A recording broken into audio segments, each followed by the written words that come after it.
মানে আমি তোমায় সকাল সকাল কোন অলক্ষণে কথা বললাম রানী? আমি তো কিছুই বুঝতে পারছি না। বললেন না, অলক্ষণে কথা বললেন না। ভুলে যাবেন না, আমি আপনার রানী, এই কৃষ্ণনগরের রানী। আমি তো তোমায় একটু কোনো কথা নয়, নিজের কাজ নিজে করুন, বুঝলেন? অন্দরমহলে আমার অনেক কাজ আছে। নিজের কাজ নিজে করব? আমি তোমার স্বামী, আমি তোমার কাছে এইটুকু আবদার করতে পারি না? হ্যাঁ,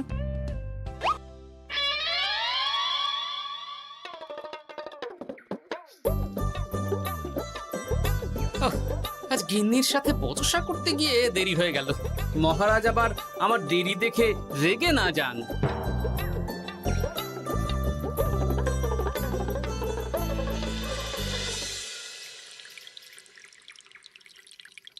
হ্যাঁ, তুমি কথাটা খুব একটা মন্দ বলনি মন্ত্রী। এতে রাজ্যবাসীরও উপকার হবে, আর রাজকোষেরও খুব একটা চাপ পড়বে না। তাহলে মহারাজ সব ঘরে ঘরে এই বার্তা পৌঁছে দিই। কি এত বড় সাহস তোমার? আমার মুখে মুখে কথা বলছো? যাও, বেরিয়ে যাও বলছি আমার চোখের সামনে থেকে। তোমায় আর দেখতে চাই না।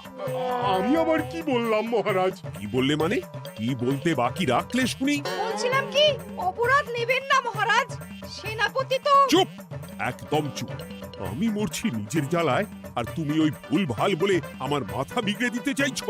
মহারাজ রেগে আগুন, এই ছিলেন ঠান্ডা, এই তো মুখে হাসি ছিল, এখন হাতে ডান্ডা। কি বললে কবি? তুমি আমায় অপমান করলে? যাও, এক্ষুনি তোমরা সবাই দূর হয়ে যাও আমার সামনে থেকে। কাউকে চাই না আমি।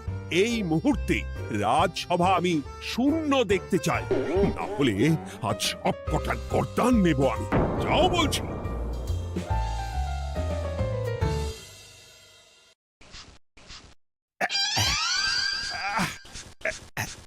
আহা, একটু শান্তি হলো।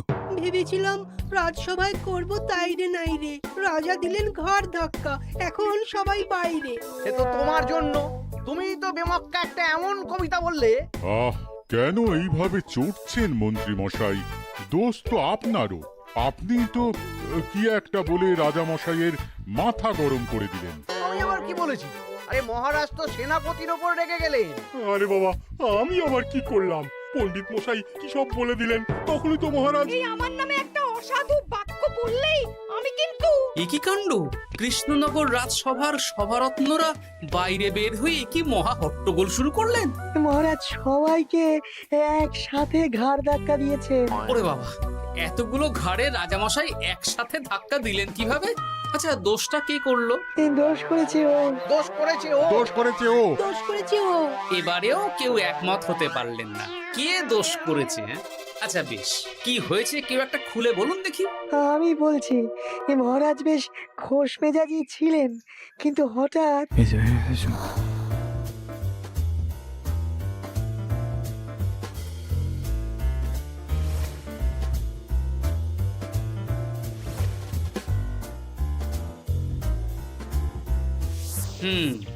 এই কাণ্ড! এ তো ভারী অদ্ভুত রোগ মনে হচ্ছে।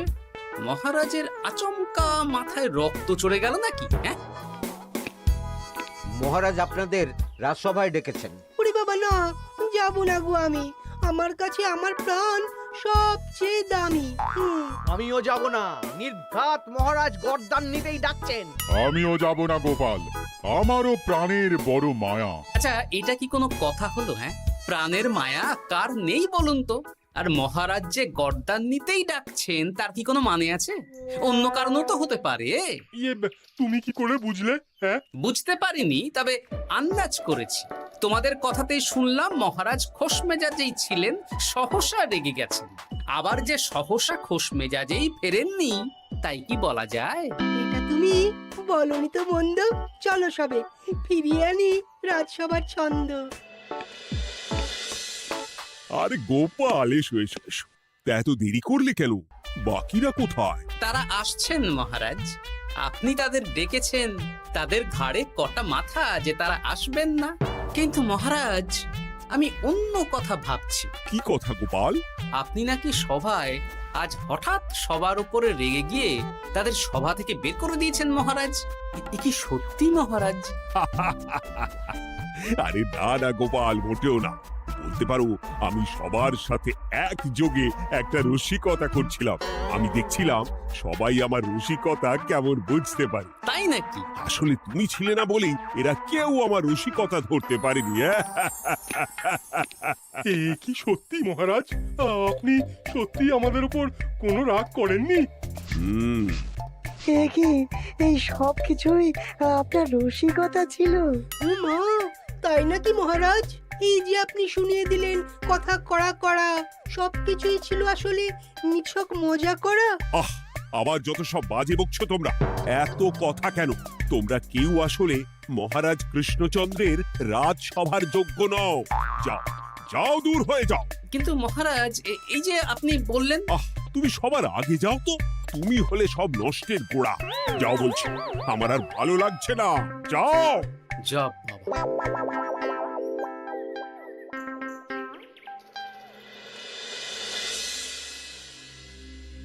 কি বুঝছেন? না না না, আমি তো সবই ঠিক দেখছি রানীমা। হ্যাঁ, এটা ঠিক যে নারীর গতি কিঞ্চিত চঞ্চল বটে, তবে তা তো হতেই পারে।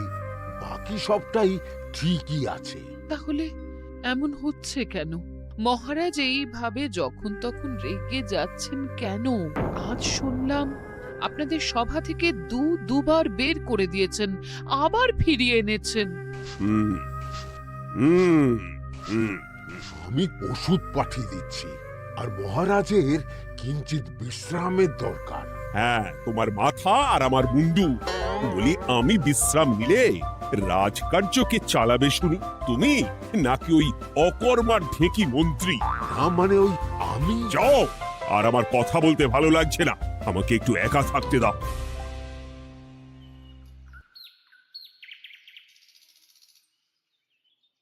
ব্যাপারটা কি বুঝলে গোপাল? রাজবৈদ্য তো মহারাজকে দেখতে রাজবাড়িতে গেছেন। কি মনে হয়? গতকালও আমি যখন বাগানে গেলাম,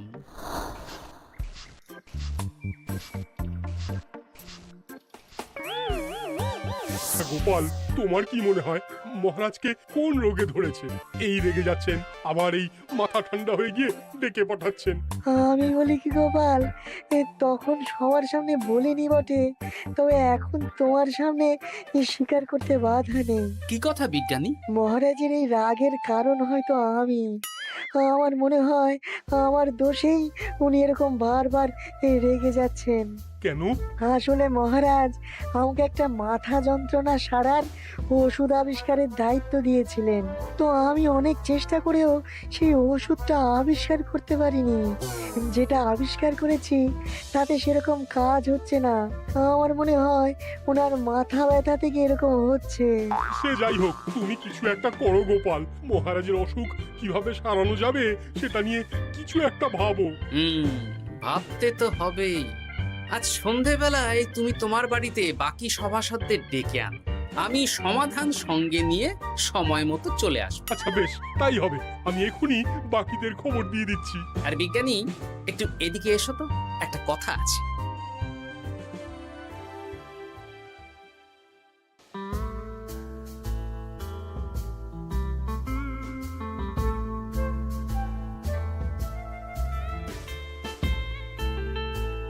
গো, বলি এইভাবে ঘুরলে কি মহারাজের ব্যামো সেরে যাবে? তা সারবে না। তার চেয়ে এক কাজ করি, কিছুটা আলু আর ছোলা সেদ্ধ করেছি, তার সাথে নুন, লঙ্কার গুঁড়ো আর লেবু দিয়ে মেখে আলু কাবলি বানিয়ে দিই, কি বলো? হ্যাঁ, দাও দাও দাও, মন্দ হয় না। মহারাজের মন উচ্চাটন, তার কি কারণ? মাঝে মাঝে আসছেন আর মহারাজ রেগে আগুন হয়ে যাচ্ছেন, আবার যেই সে ব্যামো ঠিক হয়ে যাচ্ছে মহারাজ সেই আগের মতন। তার উপর আবার সভাসদেরা মনে করছে তাদেরও কোনো দোষ আছে। তাহলে দুয়ে দুয়ে চার করতে হবে, কিন্তু কিভাবে কিভাবে কিভাবে? এই নাও আলু কাবলি খেয়ে পেট ঠান্ডা করে নাও দেখি। বেশ কিছুদিন আগে বিজ্ঞানী লেবুর রসের জাদুর কথাই তো বলছিল। আচ্ছা গিন্নি, তুমি তোমার বিয়ের সময় তোমার বাবার মুদির দোকানের একটা কাঠের ছোট বাক্স পেয়েছিলে না, যাতে শ্বশুর মশাই মোহর রাখতেন?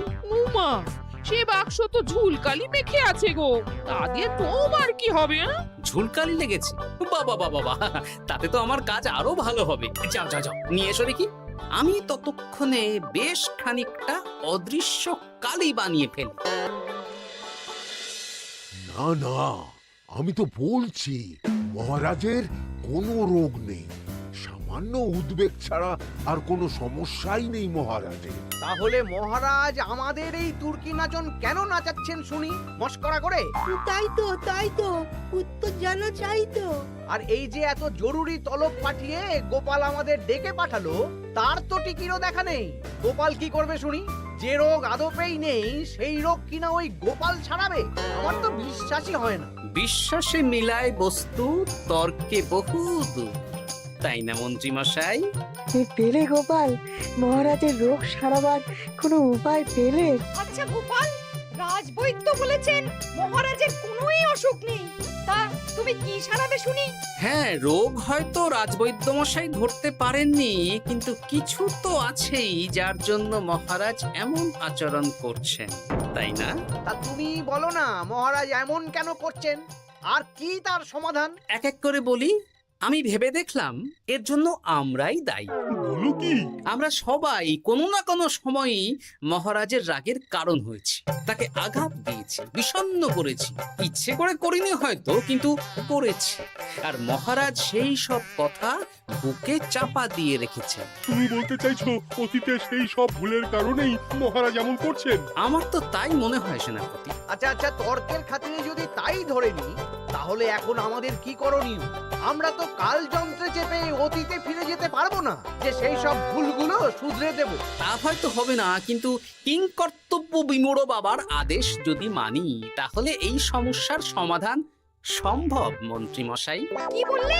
ত্রিকালজ্ঞ বাবা কিংকর্তব্য বিমূঢ়, সে আবার কি গোপাল? আছেন একজন জ্ঞানী ব্যক্তি, আমার খুব পরিচিত। তার দেওয়া একটা উপদেশ আমার জানা আছে। আমার বিশ্বাস তাতে মহারাজের এই সমস্যার সমাধান হয়ে যাবে। কি করে শুনি? এই কালি হলো অদৃশ্য কালি। কলম দিয়ে অদৃশ্য কালিতে কাগজের উপর লিখতে হবে। কি লিখতে হবে? লিখতে হবে যে মহারাজের সাথে অতি সাম্প্রতিক কালে আমরা যা যা অন্যায় করেছি তাই লিখতে হবে। কোনো মিথ্যে কথা লেখা যাবে না। তবে চিন্তা নেই, অদৃশ্য কালি, ফলে কেউ কারো লেখা পড়তে পারবে না। এইবার এই কাগজ ভাঁজ করে ফেলে দিতে হবে এই বাক্সে।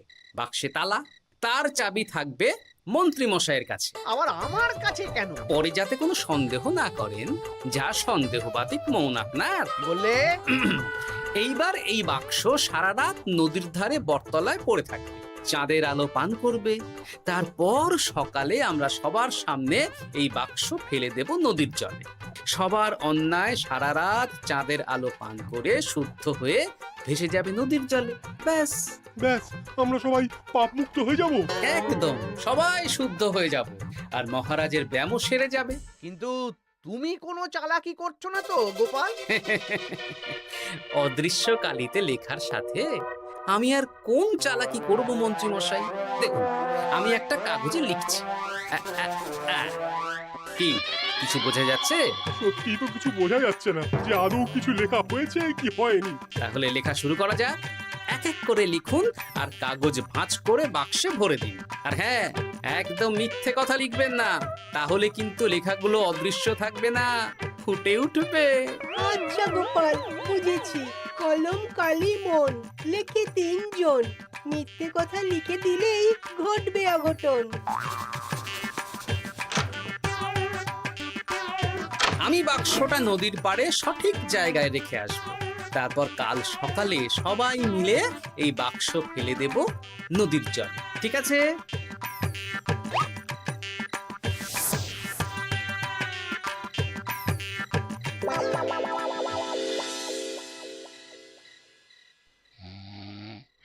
কথায় আছে, মনে যা আসে বলে যাও, ভুলেও লিখো না, তাহলেই বিপদে পড়বে। এদিকে কেমন সবাই নিজের নিজের দোষ লিখে বাক্সে ফেলে দিয়েছে। ভাগ্যিস আমি সবার লেখা কাগজগুলো রাতের অন্ধকারে বের করে আনলাম।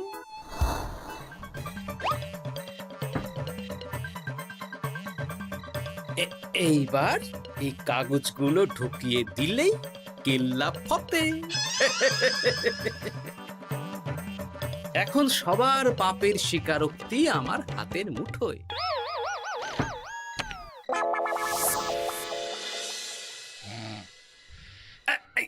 আরে, ও মা গো, ও বাবা গো, অগিনি বলি, নাক ডেকে তো ঘুমোচ্ছ, আমার পিঠটা একটু চুলকিয়ে দাও দেখি। ধ্যাত্তারি, এই জন্যই তো মাথাটা যায় গরম হয়ে। আরে, এই সহজ ব্যাপারটাই তো আমি বুঝতে পারিনি। মহারাজের অসুখ তাহলে এই। যাক, এই রাতের বেলাতেই একসাথে একটা ঢিল পেয়ে গেছি। এক ঢিলে মারবো 2 পাখি। রাজার অসুখও সারবে, আবার সব কটা পাজি শায়েস্তাও হবে। হ্যাঁ,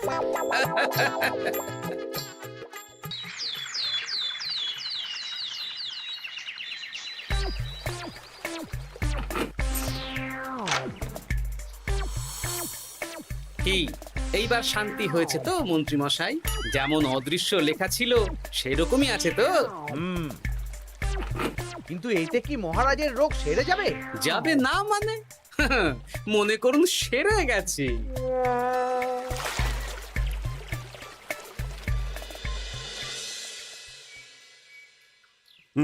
তাহলে আজকে সভার কাজ শুরু করা যাক। ক্ষমা করবেন মহারাজ, সবার কাজ শুরু করার আগে একটা দরকারি কাজ আগে করা দরকার। না হলে আবার কখন আপনি আমাদের কারো উপর রেগে যাবেন আর আমাদের সভা থেকে তাড়িয়ে দেবেন, তার তো ঠিক নেই, তাই না? আহ গোপাল, আর বিরক্ত করো না। আমার এত সাহস নেই মহারাজ যে আমি আপনাকে বিরক্ত করব। আমি তো জানি নিজের পিঠ যখন নিজে চুলকোনো যায় না, আর কেউ থাকে না সেই পিঠ চুলকিয়ে দেবার মতো, তখন কিরকম বিরক্তি জেগে ওঠে, তাই না মহারাজ?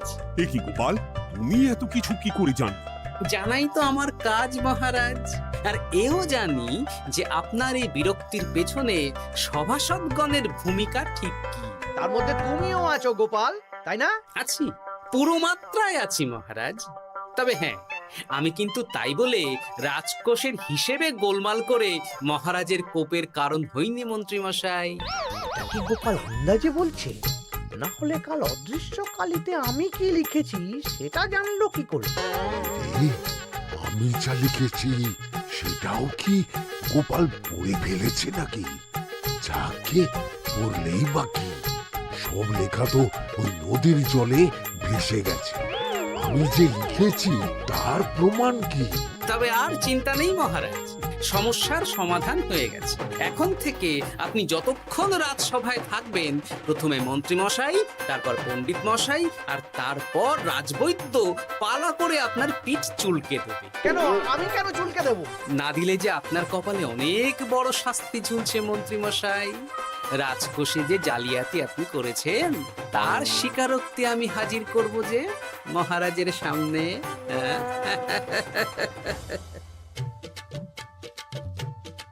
এই নিন মহারাজ, মন্ত্রী মশাইয়ের পাপের স্বীকারোক্তি। আপনি আগে মন্ত্রী মশাইয়ের লেখাটা পড়ুন, তারপর একে একে সকলের স্বীকারোক্তি দিচ্ছি। এ কি মন্ত্রী, তুমি রাজকোষ থেকে 500 মোহর চুরি করেছো, আর তার বদলে সেই হিসেব তুমি পুকুর পাড় বাঁধানোর খরচ হিসেবে দেখিয়েছো। এই সেরেছে, এটা ফুটে উঠলো কি করে? সে অনেক কাণ্ড মন্ত্রী মশাই, বাকিদের সবারটাই আছে, এত জেনে কাজ কি? না না, জানতে তো হবেই। তাহলে শুনুন, এই অদৃশ্য কালি আসলে লেবুর রস। গতকাল রাতে আমি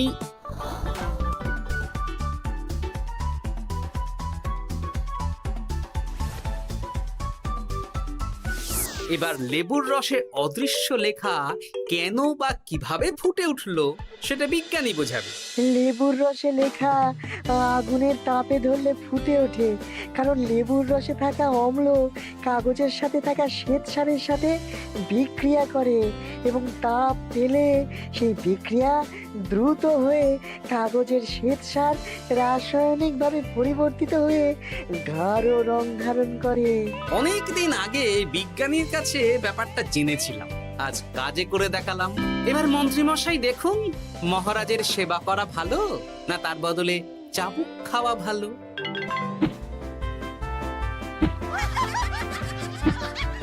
ওরে বাবা না, না, উফ! আগে যেমন বুনো ওল তেমনই তো বাঘা তেঁতুল হবে মন্ত্রী মশাই। যা, রাজা মশাইয়ের মেজাজ আবার বিগড়ে যাওয়ার আগেই কাজ শুরু করে দিন ও বাকিদেরকে সেবা করার সুযোগ করে দিন। আজ থেকে ভুল হলে শুধরে নেব ভুলকে, মন্ত্রীমশাই মহারাজের পিঠ দেবে চুলকে। Thanks for watching. Please subscribe our channel.